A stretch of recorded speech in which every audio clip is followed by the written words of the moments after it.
Suzuki SV650 tahun 2025. Harga jualan RM29,800. Okey, next.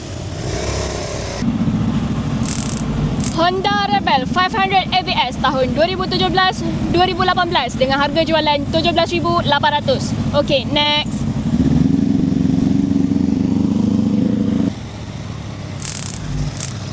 Benelli TNT 249S tahun 2021, manufacture dan juga register dengan harga jualan RM5,480.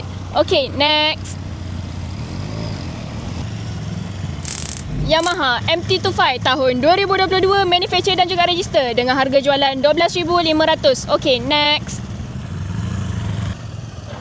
Suzuki Gixxer 250 tahun 2025, manufacture dan juga register dengan harga jualan RM9,580. Okey, next.